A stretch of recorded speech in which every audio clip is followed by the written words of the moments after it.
Wow, just as if by magic, we are live. It's celebration day today, everyone. It's party time. It's book launch day. Woohoo!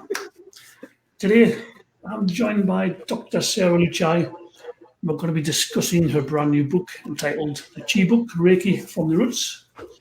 We'll be getting into the inspiration behind it, what it can do for you, and some of the challenges bringing it to market, not least the passing of dear Stephen Russell, who co-founded Wayward Publications Limited, the publisher of the book.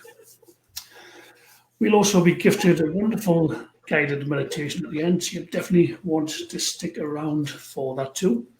My next guest is a counsellor, a Reiki master, a writer, obviously, a creative regenerator and co-founder of the Terra Luma Healing Refuge. Please give a warm welcome to Dr. Sarah Luczaj, everyone. Sarah, thank you for joining me.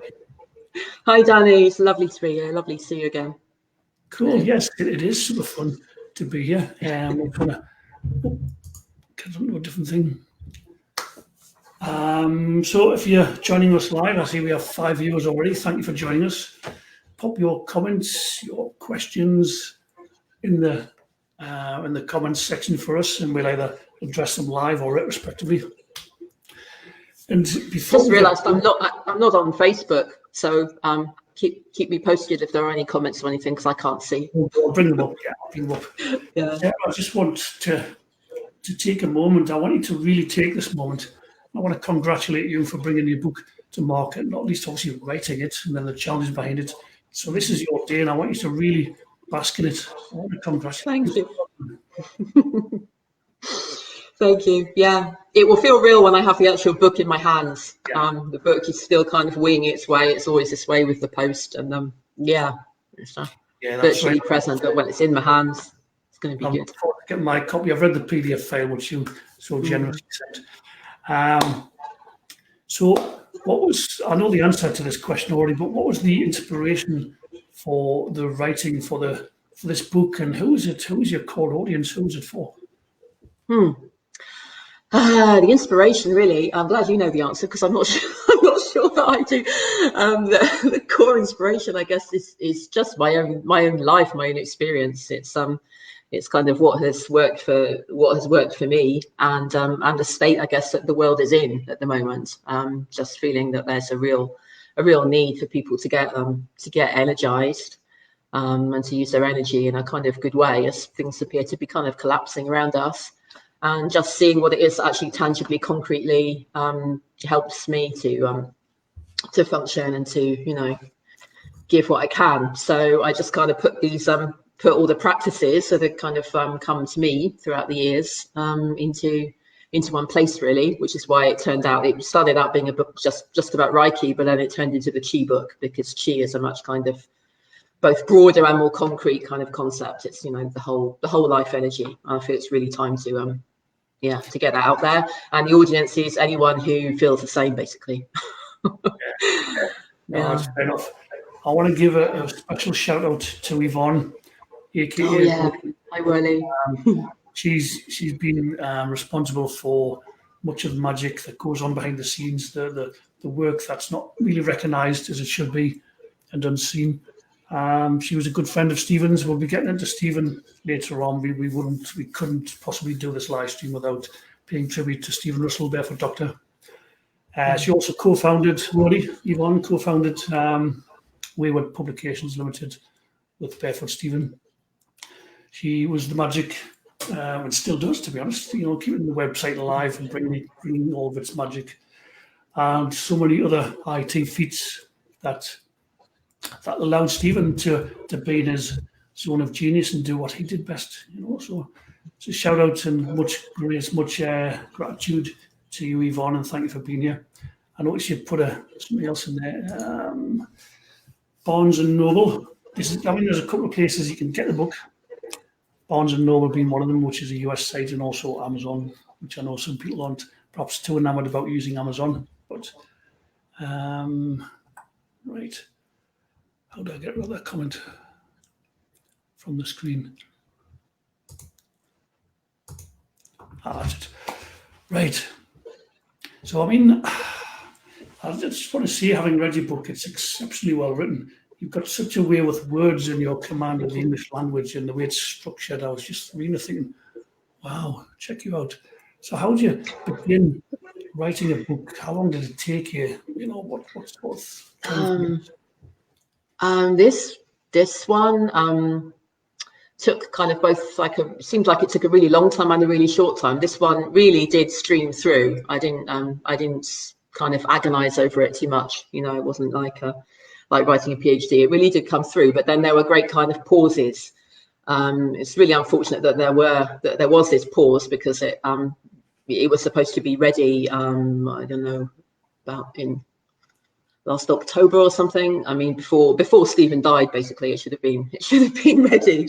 And for some reason, I just kind of spaced out and dropped the ball and was thinking about something else, and I didn't do it. And then it all ended up being far more difficult. But it came in kind of spurts, and mostly when I was at Teraluma, the healing refuge that I'm setting up in Poland, which is my kind of magic power place. And when I settled down there, you know, it was suddenly just kind of all come in a flow, and I shaped it really just this summer, actually there at Teraluma. Yeah, but this one felt very kind of, you know, like it was coming through, particularly the manifesto that begins at the Radical Chi Manifesto. I'm not quite sure where that came from, but I didn't think about it too much.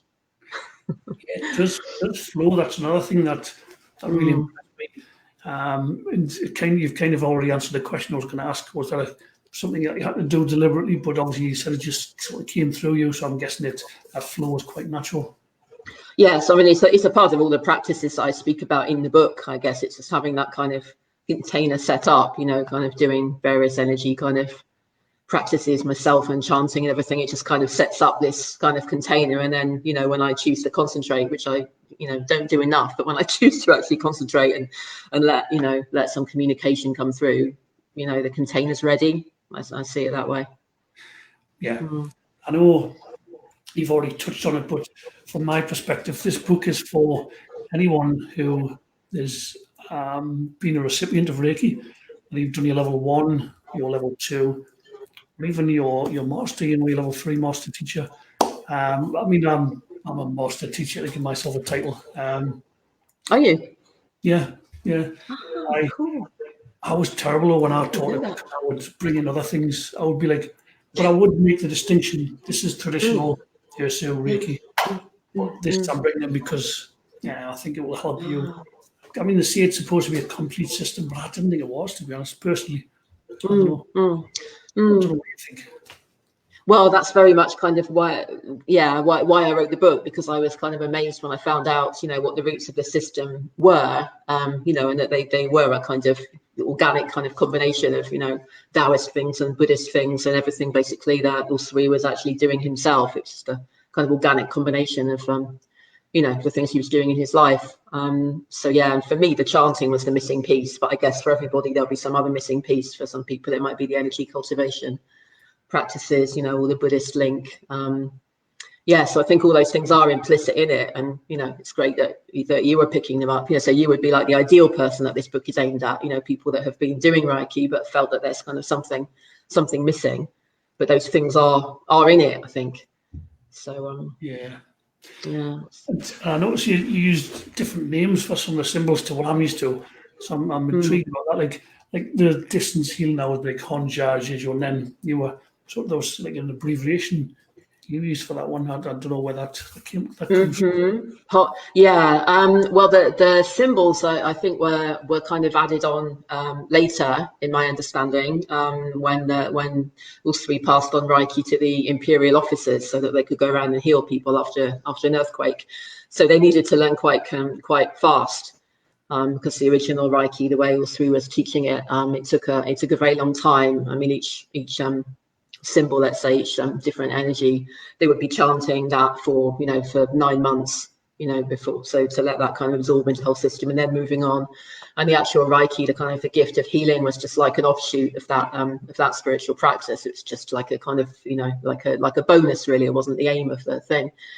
So so he changed that up a bit, you know, to help these officers of the army actually heal people fast. So they weren't necessarily interested in the whole spiritual kind of practice angle. They didn't need to be. So he made up these symbols just as a kind of shortcut, you know, as a way of kind of encompassing it and something that was easy to pass on. But originally there weren't symbols, there were sounds. So they were like mantras, but in Japanese it's called kotodama, which means word spirit. And there was one of these for each of the forms of energy. So you have the earth, the sky, heaven, and then the connection symbol, and then the kind of enlightenment, illumination kind of master key for passing on the Reiki. So so they were sounds, which then later became the symbols. So yeah, the distance one would be ha as a hane. Yeah, it was bring back some fun memories because I used to teach Reiki quite a bit. I used to do level 1, level 2, and level 3 as well. Used to have like Reiki shares and things, and I had a humorous thought when I was getting ready for this live stream. I was thinking, can you imagine doing an in-person attunements and healing session now? It would be like, well, if you just use the hand sanitizer, you put your mask on, you buy gloves. Well, it's so amazing. You just don't need to do that. What a madness. Speaking of which, how are you coping with the madness in the world today? What's your story regarding this? I don't mean like story as in, I'm not trying to draw you into but I'm just wondering how you're coping. I'm trying to keep very uninvolved with the stories, actually, with all of the stories from all sides, and I'm trying to stick with the law of karma, you know, of cause and effect. And you know, and to me, you know, it seems quite natural, really, that this kind of capitalist system is breaking down, because you know, it's just not logical to just keep, you know, progressing and accumulating and having and getting, you know, in a straight line, you know, for infinity. That's just not going to happen. You know, things break down, they go in circles. It's it's an abusive and exploitative and, you know, generally wrong way of being, I think. So it's no surprise really that it's falling down. And I'm just concentrating on doing what I can to kind of, you know, make whatever is born from that a better option. And I think the stories that are going around at the moment are huge energy sappers, and it's really tempting at the moment to get stuck in stories, you know, on either side. I think the truth is everywhere, but it's very important, more important than ever, to stand behind the story and actually plug into the energy and just think of this, you know, very small planet actually that is soon going to become unlivable for us, and keep our priorities straight, you know. I mean, when I'm thinking about that, you know, and I'm feeling compassion, I'm entirely unconcerned as to whether I have a piece of cloth on my face or not. It doesn't matter. That's my take. Yeah, fair enough. Yeah, thank you for sharing that.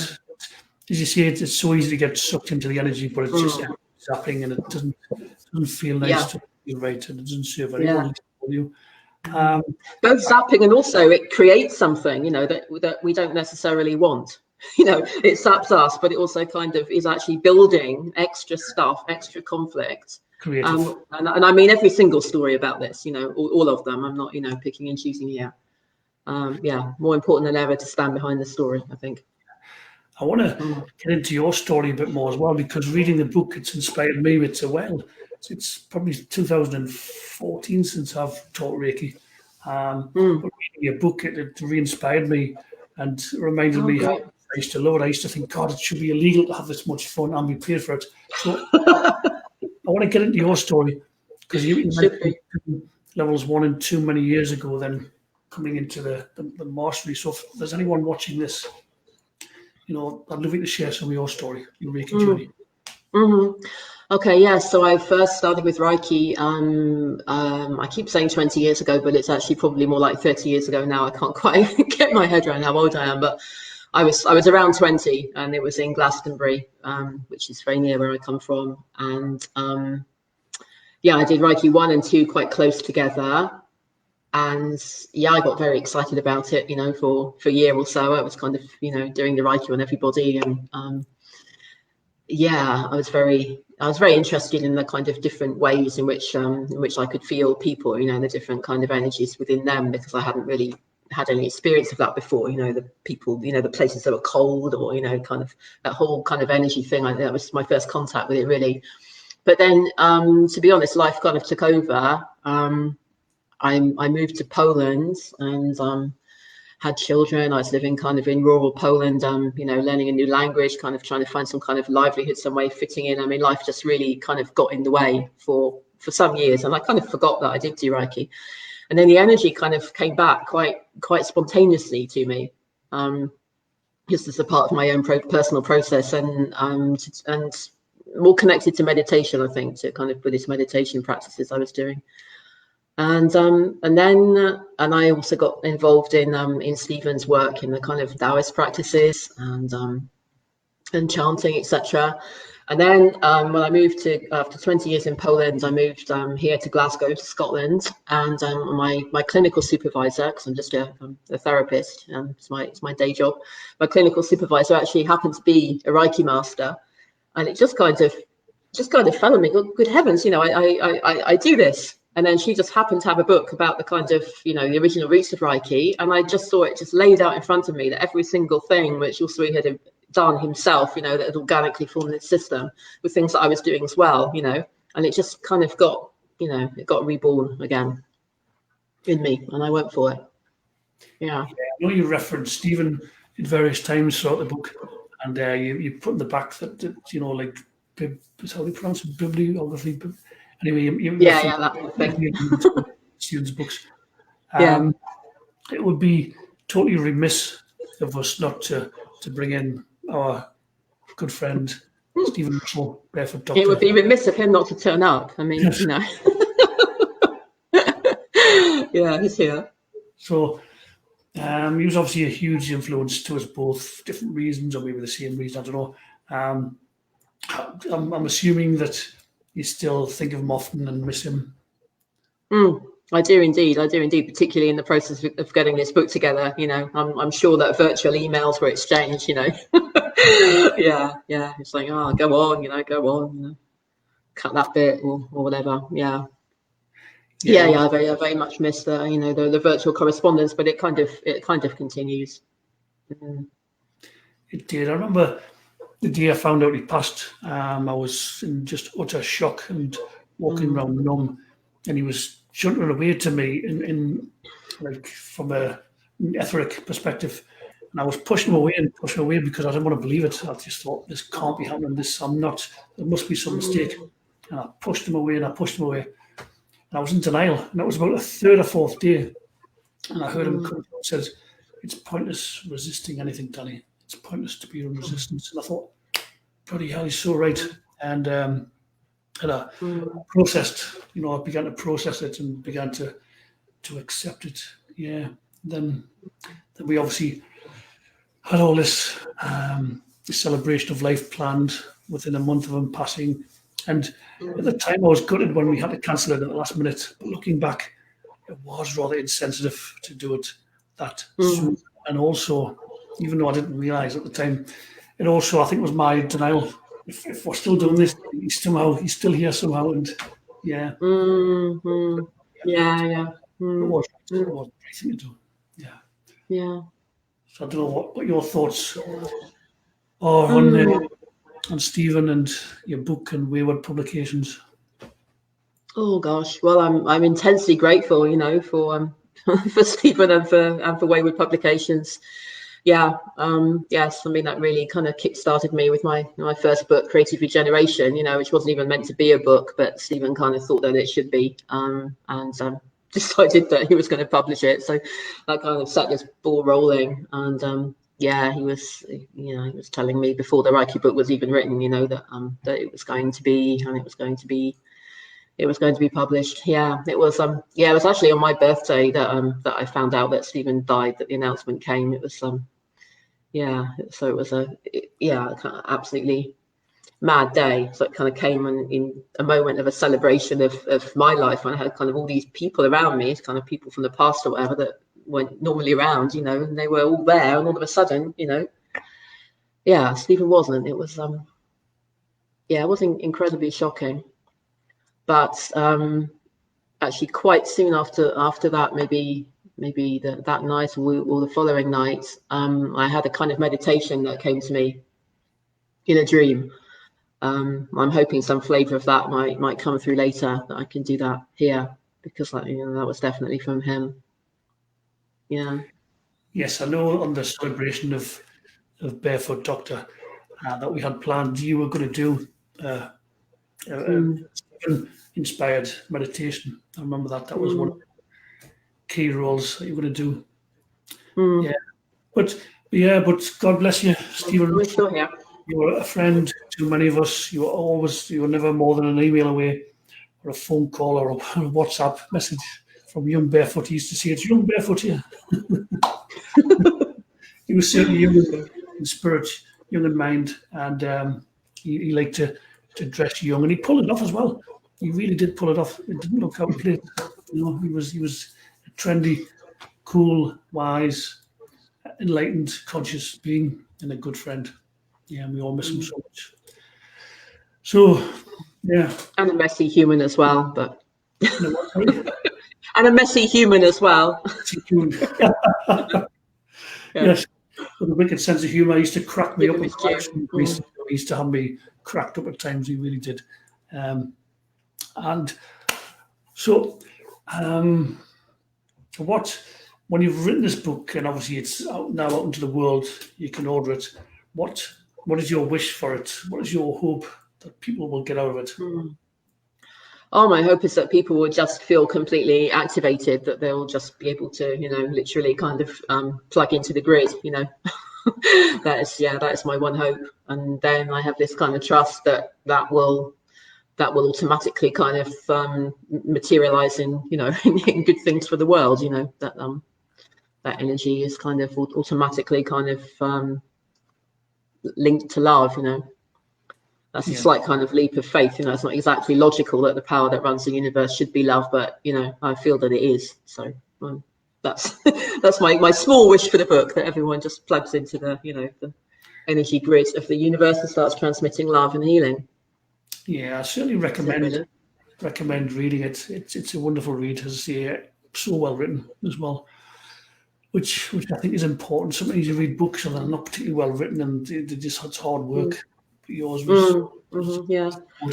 I think that's because it was part of a kind of activation and a transmission, rather than me thinking of something and then trying to explain it and write it down. I think that's when you can feel that when people are having thoughts and then they're trying to kind of run them through this system and kind of communicate them so they'll be clear to other people. And, I wasn't thinking about any readers or, anyone else, or kind of trying to translate anything when I wrote this book. So I think that comes through. So either you're going to resonate with it or you're not, either you're going to carry on along with that same energy or you're not. I'm going to put you on the spot here. It's fine if you're not prepared, and that's okay. I know in the past, I know you don't have a physical copy, as I don't yet, but do you have to hand anything that you want to read, any passage, any favourites or poignant? Oh, good heavens. God, I would love to do that. I just don't have the book in my hand. Hang on, let me just bring it up on my computer. I've got it here. Okay, so yeah, because you've put me on the spot, I don't have obviously a favourite bit.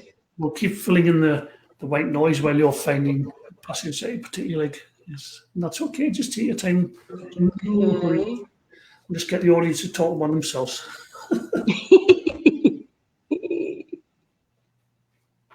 It's all good. Okay, I'm gonna I'm gonna read a bit from the beginning bit, the Radical Chi Manifesto, which links a little bit into Stephen's last book, which was about fear. Yeah. Okay. If you live in accordance with the natural flow of the chi, there's no holding on to fear. Fear is just a response to situations which appears when necessary, then goes away again. If the chi is not fully flowing and a situation perceived to be life-threatening happens, you can't react. That's when trauma sets in. You dissociate, split the life-threatening experience off from your memory, go dead to your own experience. This is all too common. It even seems normal. So in the present day context, with disconnection and trauma rife and institutionalized, with people making money from keeping your energy scattered, the function of Reiki, or healing with the chi, gains a new twist. All the ancient traditions of energy healing, different ways of amplifying and transmitting the chi, are needed as never before. Reiki is one of them, and a simple one to grasp. The world needs chi warriors now, not to fight on one side versus the other, but to stand up and fight for what is all-encompassing, generative, and primordial. Not just because we all deserve better than this, but because of the linear logic of capitalism, of endless growth, accumulation, and consumption, and a worldview in which only the individual counts, has led to a situation in which the planet may very soon become uninhabitable for humans. Amen to that, sister. Very powerful, poignant. Yeah, I am. Yeah. I wanted to end on an upper rather than a downer, but as I looked down the page, it was getting worse and worse. So. Did you find that with each level of Reiki? I know you've got a slightly different pronunciation to me. Mine's probably wrong. But with each attunement from level we're 1 not Japanese. to 3, did you find your awareness lifted? It was a transformation, a rebirth. I think the most important one to me is the connection. It's the connection one. It's the third one, because when you're sitting in that place, which when you chant is hoaze hone, it brings you into the place where time and space are not really relevant. So it's not so much that you're sending energy to someone, but you're in the place where there is actually no difference between you, or no difference in where you are. So that for me is the real kind of, that's the real shift. That's the real gear shift. I mean, you have earth and heaven, they're different, but it's the same kind of ballpark. You're feeling where you are as a human being. You're feeling more alive. But then when you shift into that connection one, it's really like it's an amazing perspective shift. So you can be with the past and the future at the same time. You can heal the past, you can heal the future, you can heal people who aren't here, because there's a level on which there's no separation. Yeah, and that's the primordial generative level that I was talking about in the previous passage, which is far more powerful and far more all-encompassing actually than the level on which we can destroy the planet. We can't really. So being in that space is the important thing for me. Right. It's funny, while you're talking, it's bringing back memories. And I remember one of the things that revolutionized my own Reiki practice as a healer was the learning about the bison scan. I don't know if you're familiar with bison. I'm not. No. Yeah. You'll probably be familiar with elements of it, but perhaps not showing all the dots of that. As a thing.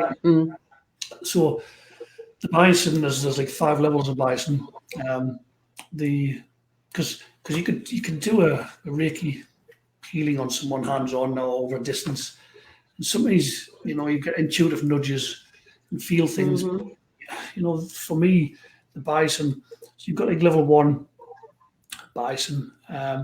There's, if you put your hand over someone, there might be a little bit of heat, nothing much going on.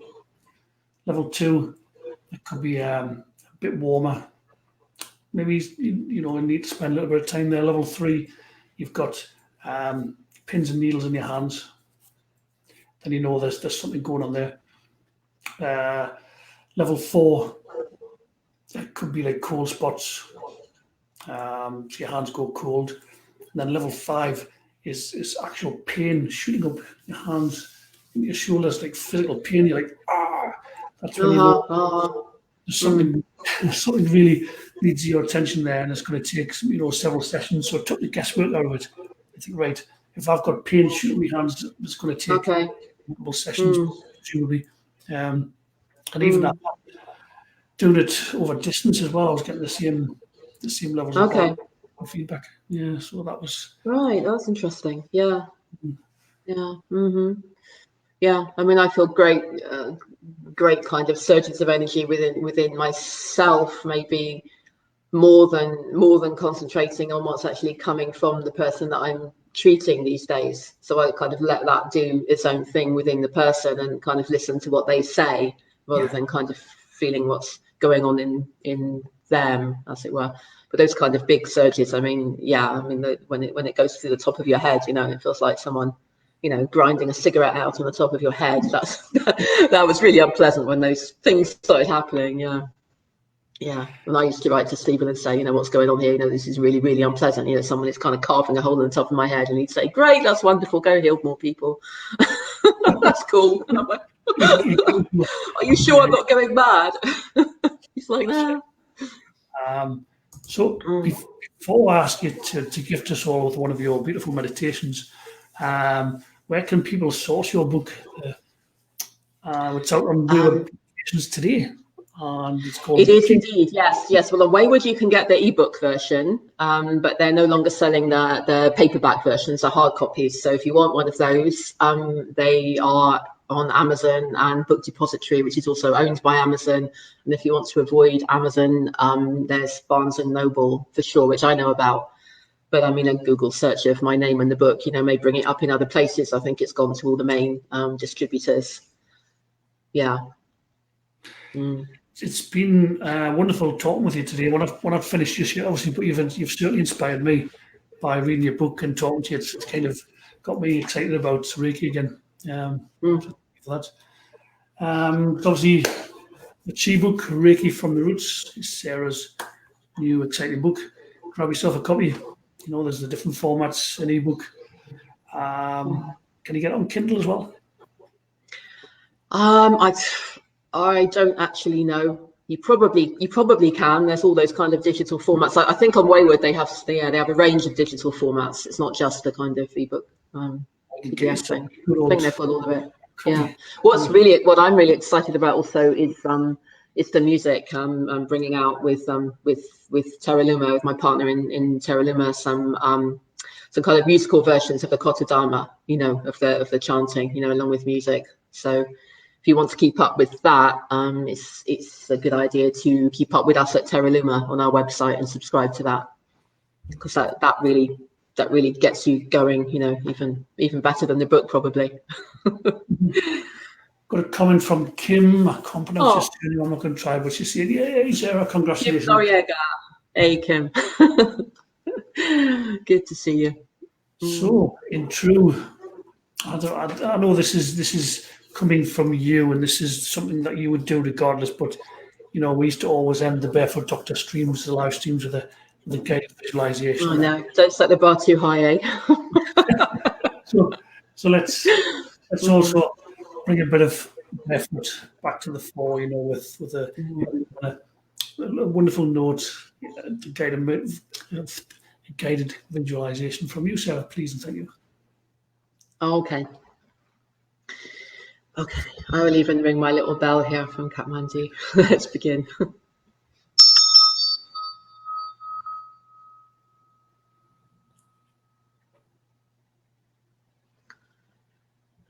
Okay, so we're sitting together. Settle down inside your skin.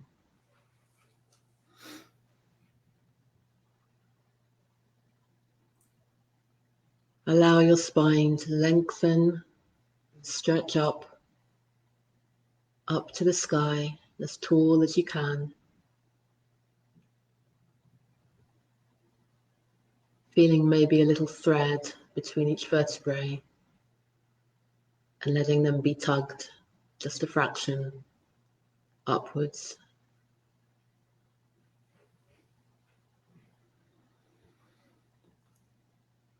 And once your spine feels fully poised and erect, allow your weight to sink, sinking down through your chest and into your belly, into your sit bones, into the floor, into the ground, all the way down to the core of the earth.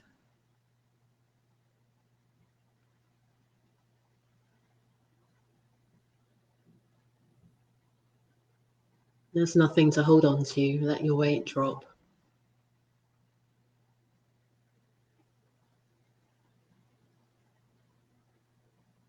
And as your spine is pulled upwards and your weight drops downwards, a space opens up inside, in the middle.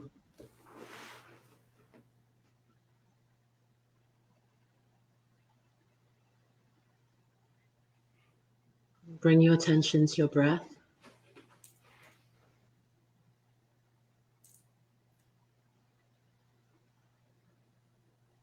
Allow it to move in that space.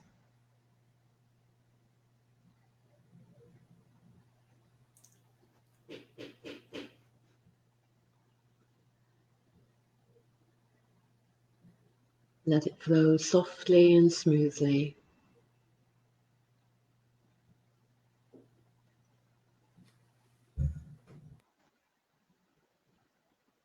Noticing how it comes in all by itself.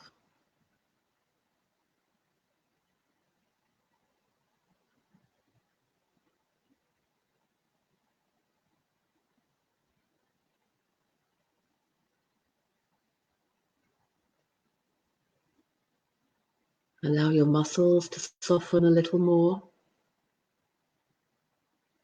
softening the inside of your head,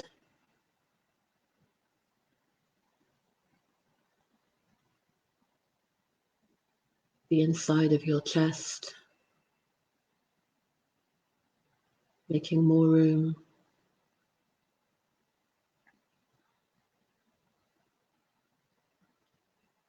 Softening the muscles on the inside of your belly, where the power source is.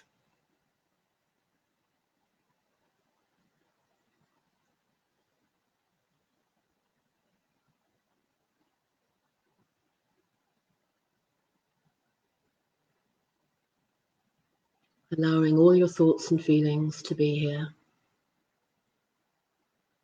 and any pains you may have in your body, allowing yourself to be all one thing.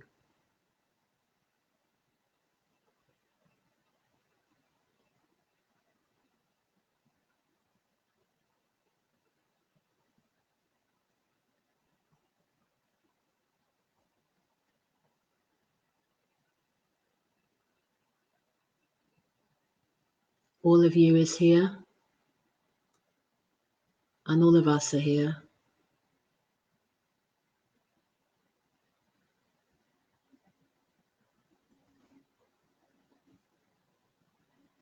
Breathe into your heart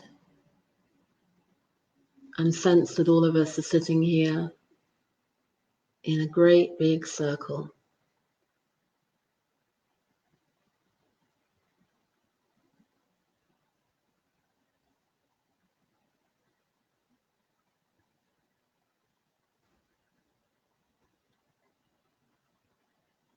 The circle is unbroken and complete.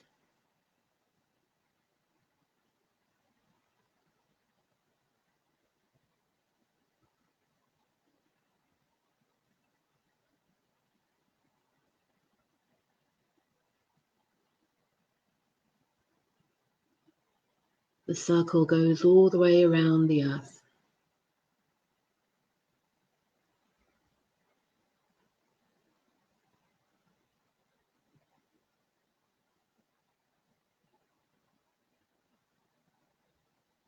Let your heart soften and open a little more.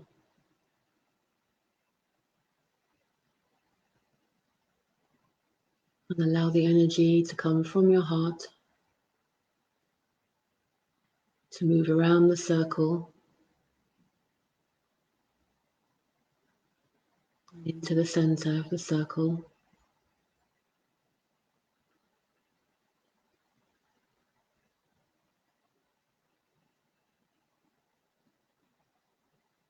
And as we're doing that and we're allowing the energy to flow around and to flow forward, at the same time,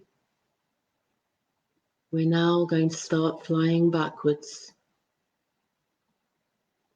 Allow the energy and the liquid and all the force and weight in your body to move backwards, back towards your spine, to the back of your head. Moving backwards and even further than your body, but you're still within your body. You're just getting bigger. We're all getting bigger. We're moving backwards. And the love from our hearts is filling the vacuum in front of us.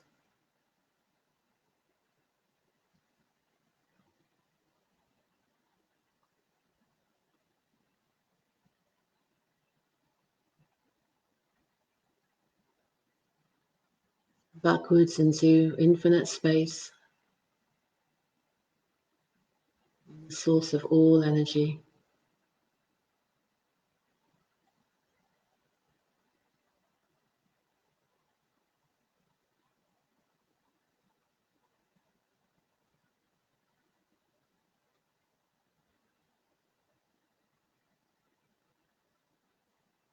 Keep breathing.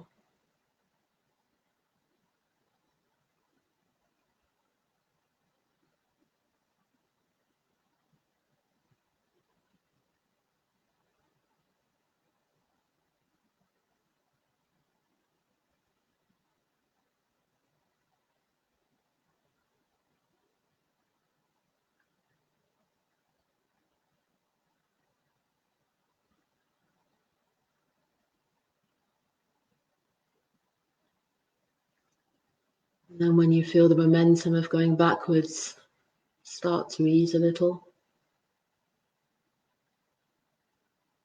come back into place. Sway your body maybe a little bit to get the energy more centered.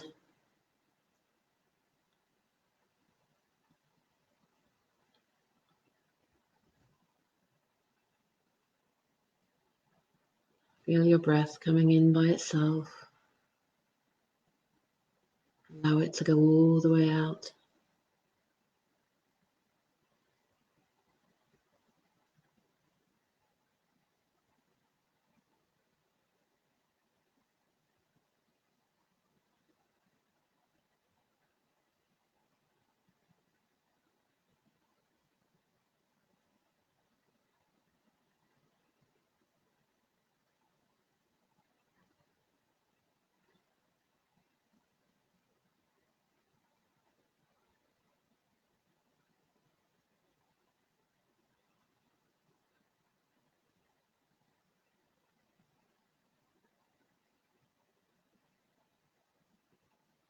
Maybe set an intention now, whatever feels right to you. My intention is that we're going to remain in this space as we go about our day.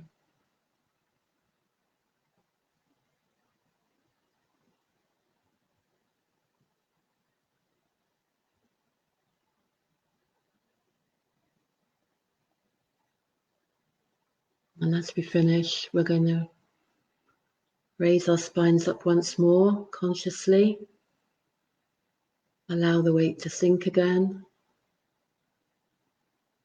And in that space in the middle, we're going to take 3 long, deep breaths together.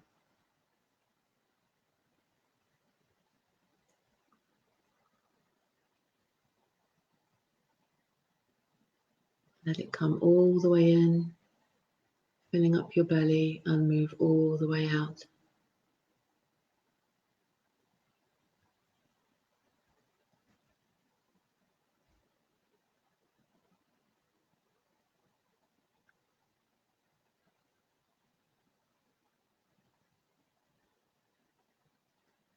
And in your own time, open your eyes, give your body a little wiggle, and let's carry on.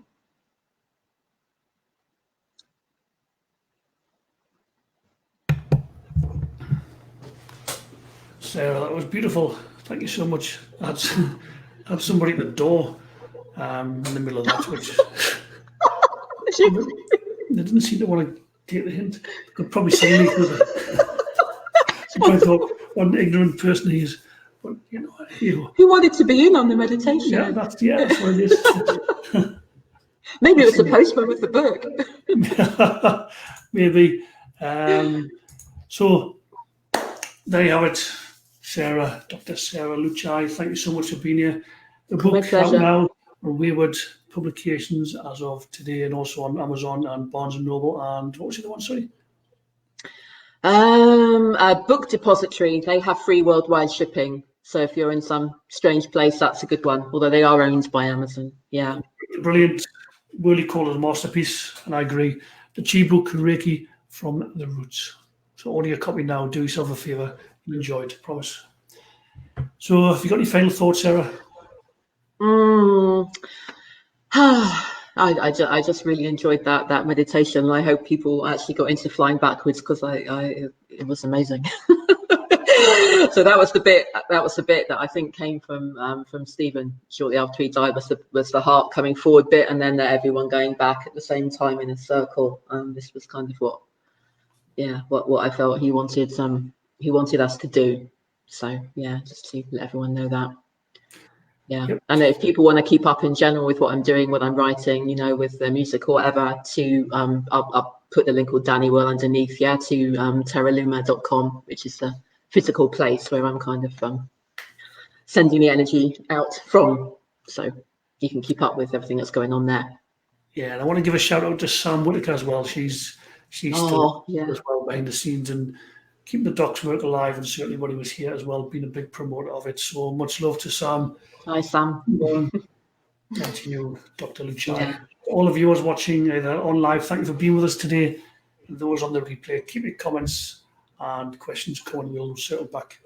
So much love to you all. Thanks again. Bye for now. Bye-bye. Lots of love. Bye.